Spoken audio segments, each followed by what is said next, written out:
connection. Do not ask if it is good for you. Ask instead a better question. Does it dance? Answer true. Does it make you feel more alive? Does it help you to survive?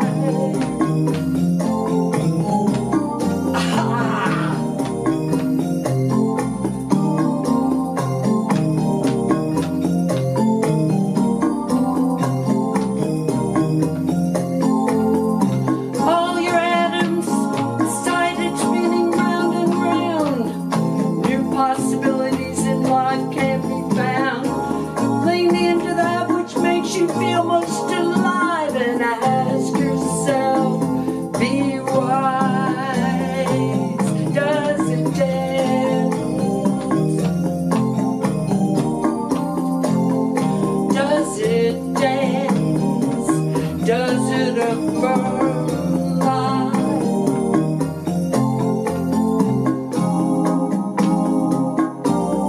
Does it dance?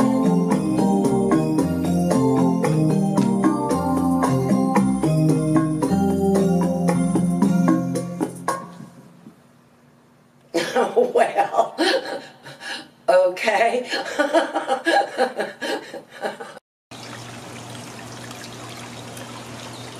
Hello, hello. Thank you for tuning in to this service. And thank you, Patton, for filming, recording this service.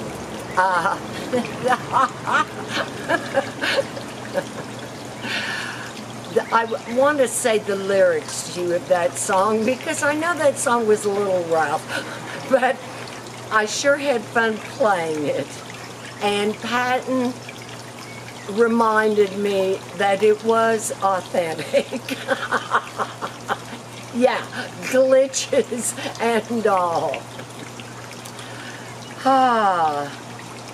Nietzsche said, when you are considering connection, do not, no, ask, no, if it is good for you. Ask instead a better question. Does it dance? Answer true. Does it make you feel more alive? Does it help you survive and maybe even thrive? Oh boy, existentialism highlights authenticity and respect for individual differences that each one of us participates in life in our own unique personal way. Each one of us has a unique viewpoint and perspective, a unique history and a unique experience that creates in us, along with the choices that we have made, our own individuality. And so today, I can hear a bird, thank God. So today I remind you that what I say is coming from my experience right here and now, right now. And your dedication is to honor your own experiencing. And if what I say does not match up with yours, just acknowledge that. You know, we don't need to get hung up trying to make everybody else think like us. If I acknowledge and claim where I am is out of my own individuality and accept that, then I am more fully present in the moment, and I can understand then more what I need, what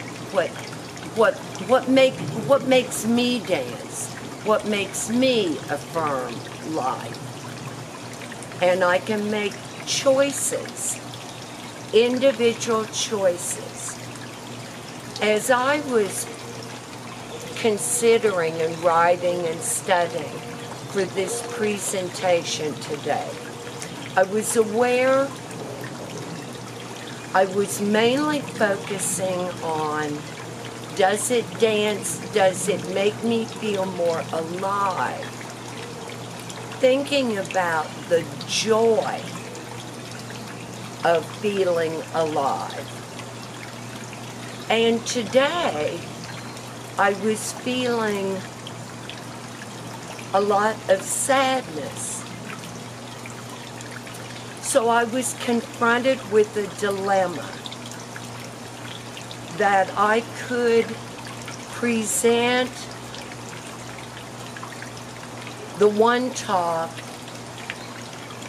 or I could actualize in my presentation today a more authentic aliveness. And a more authentic aliveness is coming from my experiencing of life right now.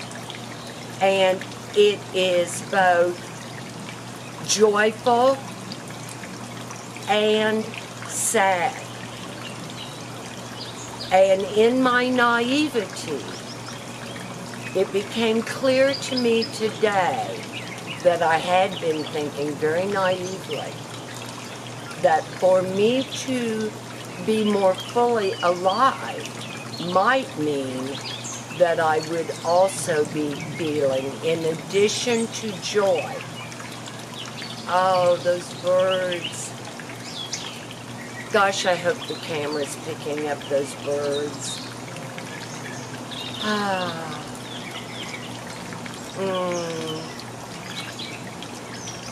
God, what a gift from the universe. Oh. So,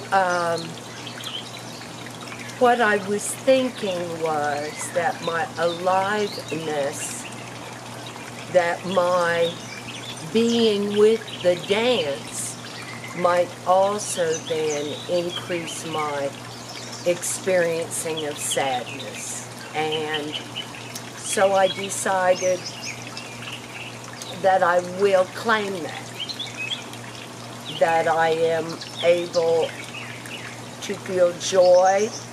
Those birds are making me joyful and happy about the beauty in life. These gorgeous gardenias, and also sad.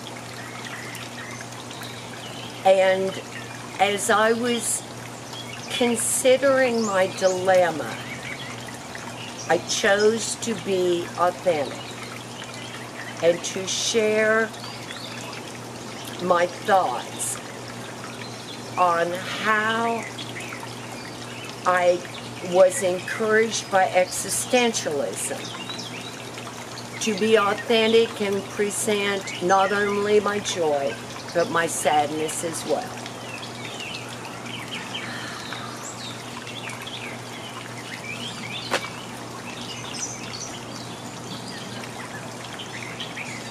Nietzsche wrote that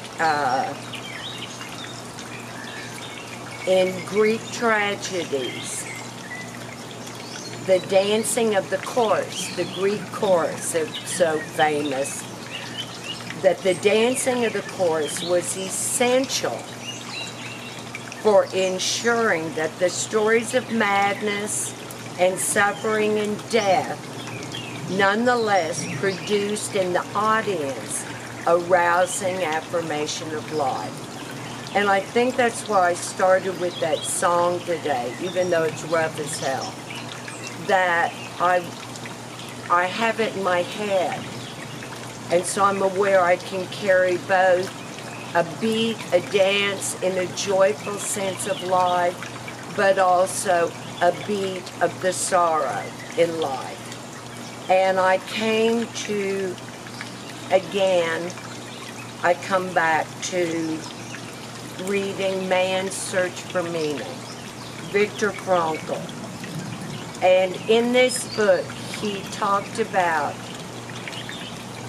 that if we can give suffering meaning, so I translated that into my sadness. If I could give it meaning, then I would feel better. And I'm aware I have said this very phrase numbers of times on these productions. Lord, whatever. If it works, that's one thing Lanier Clance, our founding minister, taught me.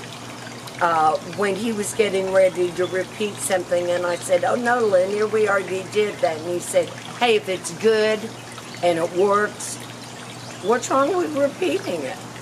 So,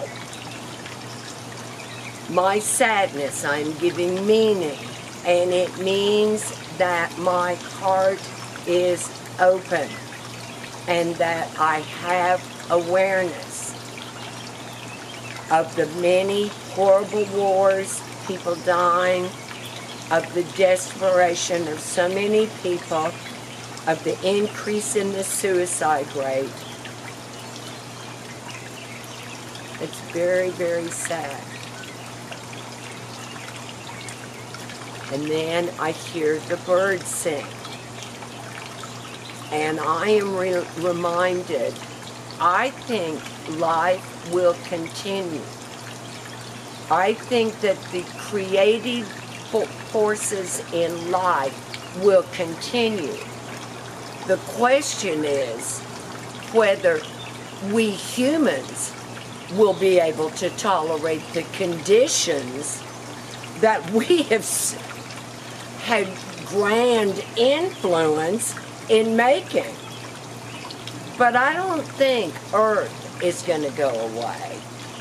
I think humans may. I don't think birds will go away. I think they will adapt more easily.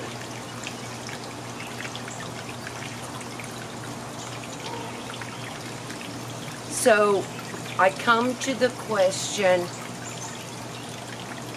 what am I going to do with the joy in life?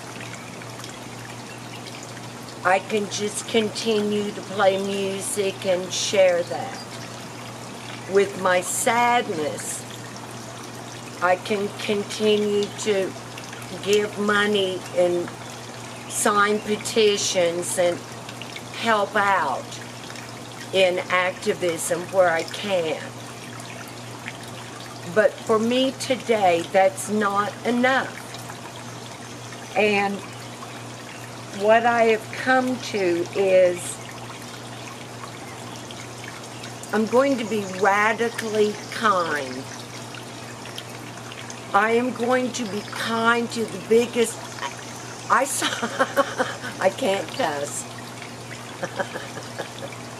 I don't know why it gives me so much pleasure to cuss. I think it's the influence of all those soldiers that I worked with. It just kind of cuts through the BS and gets right to it with some emphatic. I have my alive orienting principle now that gives me a sense of aliveness and ability to tolerate my sadness without shutting down and getting depressed, or without just getting so locked up and mean and bitter. Yeah. So I am being radically kind all the time, wherever. And it's amazing how and it's not the simpy kind of kindness. It's an alive kindness, grounded in, grounded deep. So it doesn't come out all phony and simpy.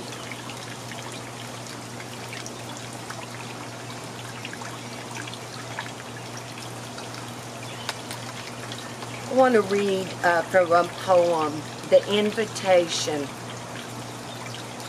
by Araya Mountain Dreamer. God, isn't that beautiful? Wow, what a name. It does not interest me what you do for a living. I want to know what you ache for. And if you dare to dream of actualizing your heart's longing. It doesn't interest me how old you are. I want to know if you will risk looking like a fool for love, for your dream. It doesn't interest me what planets are squaring your moon.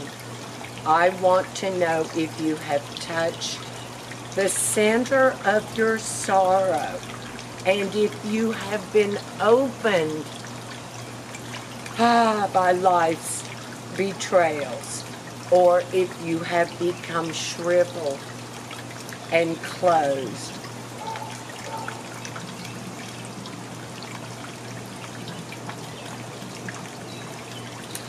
It doesn't interest me where you live or how much money you have. I want to know if you can get up after the night of grief and despair, weary and bruised to the bone, and do what needs to be done for the children. It doesn't interest me who you are or how you came to be here. I want to know if you will stand in the center of the fire with me and not shrink back. I want to know what sustains you from the inside when all else falls away.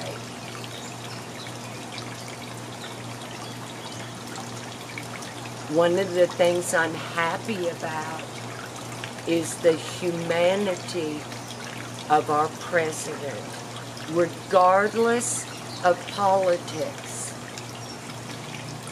I'm happy and fed deep inside by his humanity and concern for the well-being of others. I'm also happy that I read the Keystone Pipeline got closed. So, hope lives as long as there's life and people are courageous and actualize their dreams and an authentic commitment to respect each other and ourselves. Hope lives. And things change for the good.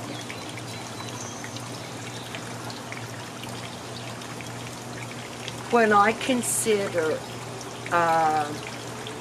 my sadness about so many people in such profound despair that they are shooting up drugs or smoking or snorting or whatever and overdosing and actually killing themselves.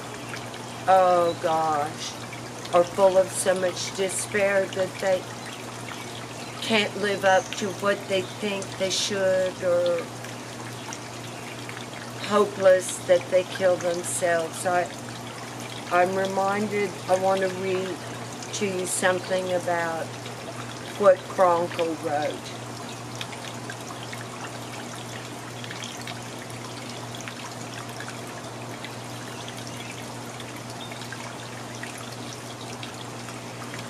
That there was in the future something expected of us, each of us, even if we are unable to see it. That there is something that only we as individuals can do. There is a place we have in other people's hearts that we may not even realize, that should we commit suicide, we would be hurting them so much.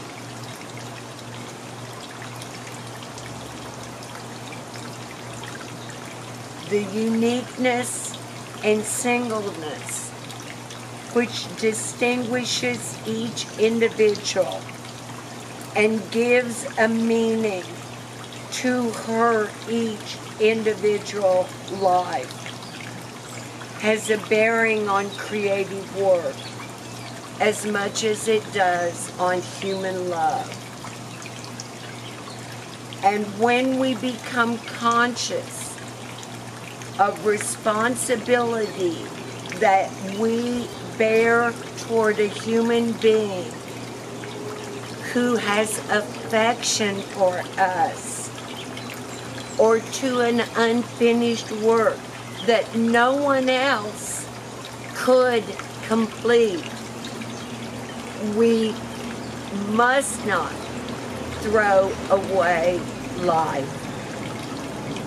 We are required not to throw away life, even in the face of desperation, even in the face of cruelty. Grieve. Grieve bravely.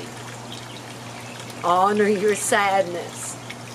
It is an affirmation of life. And then you will be able, once again, to experience the joy.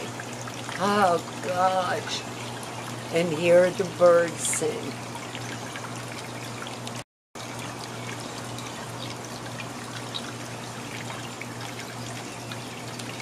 I think I'll close now with tears in my eye and love in my heart. I affirm life.